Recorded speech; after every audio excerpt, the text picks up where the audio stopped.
Baik, kami lanjutkan kembali pemirsa. Mas Umam, jadi menurut analisa Anda, apa yang menyebabkan kejadian demi kejadian yang diduga oleh pihak Amin ini adalah sebagai upaya sistematis untuk menjegal Anies itu kerap terjadi? Ya, bagaimanapun juga posisi dari Anies Baswedan sendiri adalah sebagai simbol dari gerakan perubahan yang notabene adalah antitesa dari pemerintahan Jokowi saat ini. Apapun argumen yang disampaikan memang betul konteks perubahan bukan berarti kemudian antitesa 100%, tetapi ada yang kemudian tetap dilanjutkan, tetapi kemudian ada juga proses evaluasi dan lain sebagainya. Tetapi diakui atau tidak bahwa respon dari elemen penyelenggara negara seperti itu, ya itu sebenarnya mengindikasikan bahwa elemen kekuatan ini diperhitungkan untuk menjadi potensi kekuatan yang bisa kemudian menjadi unprecedented force dalam konteks political power di Pilpres 2024 mendatang.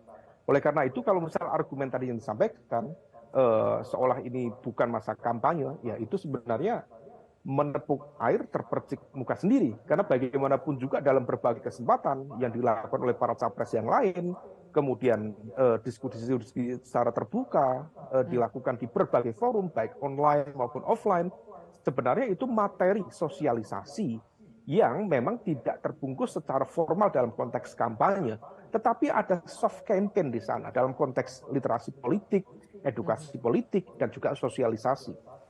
Oleh karena itu, di dalam konteks ini, kalau misal argumennya itu seolah kemudian ingin menunjukkan bahwa KPU dan juga Bawaslu seolah kemudian tidak bekerja, karena bagaimanapun juga yang Ya. dikerjakan yang lain-lain di tempat-tempat yang lain itu adalah juga bagian dari soft political campaign itu sendiri.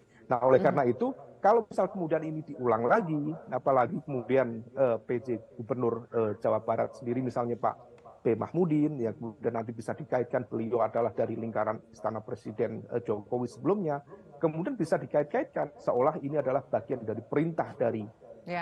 ring satu atau kekuasaan presiden itu sendiri. Nah, Mhm. untuk menetralisir tudingan-tudingan semacam itu, kemudian saling curiga-mencurigai, maka semua harus terbuka. Semua sistem harus dibuat akuntabel. Semua sistem harus dibuat secara transparan. Sehingga kemudian tidak ada instrumen kekuasaan yang seolah memfasilitasi kelompok yang lain, tetapi kemudian memberikan resistensi Oke. kepada pihak yang lainnya.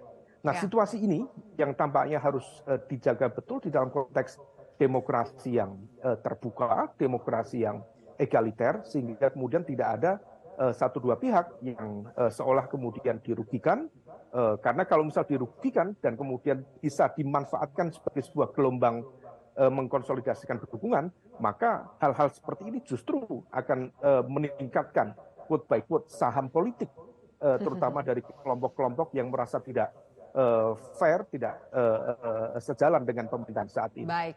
Jelajahi cara baru mendapatkan informasi. Download Metro TV Extend sekarang.